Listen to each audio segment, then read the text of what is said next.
जय हिंद दोस्तों, स्वागत है आपका आपके अपने यूट्यूब चैनल मैथ मॉनिटर में। अगर वीडियो पसंद है तो इसे लाइक कीजिएगा, कमेंट कीजिएगा तथा अपने दोस्तों के साथ भी इसे शेयर जरूर कीजिएगा। दोस्तों देखिए, ये जो प्रश्न है प्रॉफिट एंड लॉस का है। इस प्रकार का प्रश्न जो है एग्जाम में बहुत ज़्यादा पूछा जाता है दोस्तों। तो इसको बनाने का तरीका जिसको नहीं आता है वह इस वीडियो को शुरू से लेकर अंत तक देखें, ताकि आपको प्रॉफिट एंड लॉस यानी लाभ और हानि के बारे में अच्छे से जानकारी हो पाए।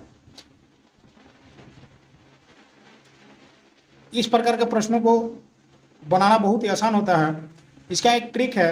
ट्रिक के माध्यम से अगर आप लोग बनाते हैं तो बहुत ही कम समय में इस प्रकार के प्रश्नों को सोल्व कर पाएंगे। ठीक है दोस्तों, अगर आप लोग को मेरा वीडियो पसंद आए तो इसे लाइक कीजिएगा, कमेंट कीजिएगा तथा जरूर कीजिएगा। दोस्तों देखिए, 18 संतरों का क्रय मूल्य 20 संतरों के विक्रय मूल्य के बराबर है तो प्रतिशत लाभ या हानि ज्ञात करें। देखिए, इस प्रकार के प्रश्न में कौन सा विक्रय मूल्य है और कौन सा क्रय मूल्य है उसको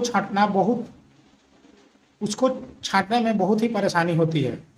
तो आप मेरे वीडियो को शुरू से लेकर अंत तक देखें, ताकि आपको इस प्रकार के प्रश्न को बनाने में कोई भी दिक्कत न हो और आप आसानी से जान पाएंगे कि इसमें विक्रय मूल्य कौन सा है और क्रय मूल्य कौन सा है। ठीक है दोस्तों, तो वीडियो को हम लोग शुरू करते हैं। देखिए, 18 संतरों का क्रय मूल्य 20 संतरों के विक्रय मूल्य के बराबर है तो प्रतिशत लाभ या हानि ज्ञात करें।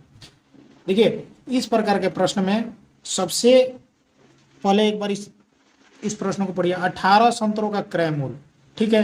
क्रय मूल्य के बाद में जो संख्या दी गई है वही क्या होता है दोस्तों? क्रय मूल्य होता है, यानी कि कॉस्ट प्राइस होता है। तो कॉस्ट प्राइस कितना हुआ दोस्तों? 20। कॉस्ट प्राइस कितना हुआ दोस्तों? कॉस्ट प्राइस हो गया 20। ठीक है, ये हो गया कॉस्ट प्राइस। क्रय मूल्य के जस्ट बाद में जो चीज दिया है, अगर विक्रय मूल्य के बाद में अगर कोई संख्या दी गई रहती तो उसे हम लोग विक्रय मूल्य मानते, लेकिन क्रय मूल्य के जस्ट बाद में जो संख्या दी गई है उसे हम लोग क्रय मूल्य मानते हैं। ठीक है दोस्तों, ये हो गया क्रय मूल्य और ये जो 18 बचा ये हो गया सेल प्राइस यानी कि विक्रय मूल्य। ठीक है, कॉस्ट प्राइस किसे कहते हैं दोस्तों? जिस मूल्य पर किसी वस्तु को खरीदा जाता है उसे हम लोग कॉस्ट प्राइस बोलते हैं, यानी कि क्रय मूल्य बोलते हैं। और जिस प्राइस पे किसी वस्तु को बेचा जाता है उसे हम लोग सेल प्राइस बोलते हैं, यानी कि विक्रय मूल्य बोलते हैं। ठीक है दोस्तों, देखिए, वह किसी सामान को 20 रुपया में खरीदा है और 18 रुपया में उसे बेचा है। तो देखिए, 20 रुपया में खरीदा है, 18 रुपये में बेचा है, जाहिर सी बात है कि उसे कितना का घाटा हुआ? घाटा हो रहा है दोस्तों। कितने रुपए का? 2 रुपए का। उसको क्या हो रहा है दोस्तों? हानि हो रहा है। 2 रुपए का क्या हो रहा है दोस्तों? 2 रुपए का उसे हानि हो रहा है। ठीक है, तो यहाँ पे पूछा है लाभ या हानि प्रतिशत ज्ञात करें। तो हम लोगों को पता हो गया कि उसको क्या हो रहा है? हानि हो रहा है। तो हम लोग हानि प्रतिशत निकालेंगे, यानी कि लॉस निकालेंगे। लॉस प्रतिशत बराबर होता है दोस्तों हानि गुणे 100 और बटा में क्रय मूल्य होता है। ठीक है, हानि बराबर क्या होता है? हानि गुणे 100 बटा में क्रय मूल्य, यानी लॉस बराबर क्या होता है? लॉस प्रतिशत बराबर क्या होता है? लॉस गुणे 100 बटा में कॉस्ट प्राइस। ठीक है, तो देखिए, लॉस कितने का हुआ दोस्तों? 2 रुपए का हुआ। ठीक है, 2 रुपए लिख देंगे और गुणा में क्या लिख देंगे दोस्तों? 100 लिख देंगे और बटा में कॉस्ट प्राइस। कॉस्ट प्राइस यानी क्रय मूल्य। क्रय मूल्य कितना हुआ दोस्तों? क्रय मूल्य हुआ 20 रुपया। ठीक है, अब इसको कटाने वाला सिलसिला शुरू कीजिए। 1 0 से 1 0 गया, 2 से 2 गया, कितना हुआ दोस्तों? 10%, यानी कि उसको 10% का क्या हुआ? हानि हुआ। ठीक है दोस्तों, मैं आशा करता हूं कि आप लोगों ने इस प्रकार के प्रश्नों को बनाना सीख चुके हैं।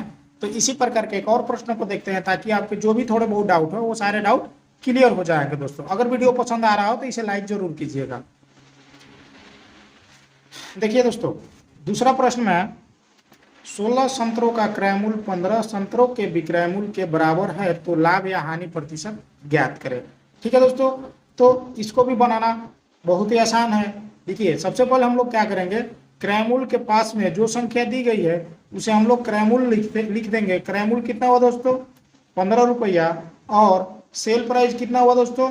सेल प्राइस हुआ 16 रुपया। 15 तो यहाँ से लिख दिए क्रय मूल्य और 16 जो बचा है उसको हम लोग सेल प्राइस लिख दिए। ठीक है, देखिए, कॉस्ट प्राइस भी निकल गया और सेल प्राइस भी निकल गया। अब लाभ या हानि प्रतिशत ज्ञात करें। तो अब इसको बनाना आसान हो गया। देखिए इसमें देखेंगे कॉस्ट प्राइस यानी क्रय मूल्य, जिस मूल्य पर किसी वस्तु को खरीदा जाता है उसे क्रय मूल्य बोलते हैं, और जिस मूल्य पर किसी वस्तु को बेचा जाता है उसे विक्रय मूल्य बोलते हैं यानी सेल प्राइस। तो देखिए खरीदा तो 15 रुपया में है और बेचा कितने में है, 16 रुपया में, यानी कि 1 रुपए का उसे क्या हुआ दोस्तों, 1 रुपए का उसे क्या हुआ, प्रॉफिट हुआ। 1 रुपए का उसे क्या हुआ, प्रॉफिट, यानी 1 रुपया का उसे लाभ हुआ। ठीक है, तो देखिए तो हम लोग क्या निकालेंगे, लाभ प्रतिशत निकालेंगे, यानी कि प्रॉफिट प्रतिशत निकालेंगे। ठीक है दोस्तों, तो प्रॉफिट प्रतिशत बराबर होता है प्रॉफिट गुणे 100 और बटा में कॉस्ट प्राइस होता है दोस्तों। प्रॉफिट गुणे 100 बटा में कॉस्ट प्राइस होता है। ठीक है, देखिए प्रॉफिट कितने का हुआ दोस्तों, प्रॉफिट कितने का हुआ, 1 रुपया का हुआ। 1 रुपया लिखेंगे और गुणा में 100 लिख देंगे, और बटा में कॉस्ट प्राइस कितना है दोस्तों, कॉस्ट प्राइस है 15 रुपया, तो कॉस्ट प्राइस 15 लिख देंगे। ठीक है, अब इसको आप कटाइए, इसको कटाइएगा, ये जाएगा 5 से 3 बार में, बचती है 15, और ये जाएगा 20 बार में। ठीक है, ये हो जाएगा 20 बटा में 3। ठीक है दोस्तों, अब अगर इसको कटाइएगा तो ये जाएगा पूर्णांक के रूप में जाएगा 6 पूर्णांक 2 बटा 3 प्रतिशत। 6 पूर्णांक 2 बटा 3 प्रतिशत का क्या हुआ दोस्तों, उससे प्रॉफिट हुआ।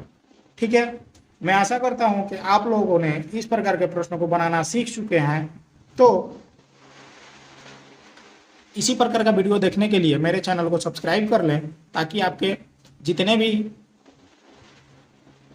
डाउट हैं मैं उन सारे डाउटों को क्लियर करने की कोशिश करूंगा। ठीक है दोस्तों, आज की वीडियो में बस इतना ही, फिर मिलते हैं नेक्स्ट वीडियो में, तब तक के लिए जय हिंद।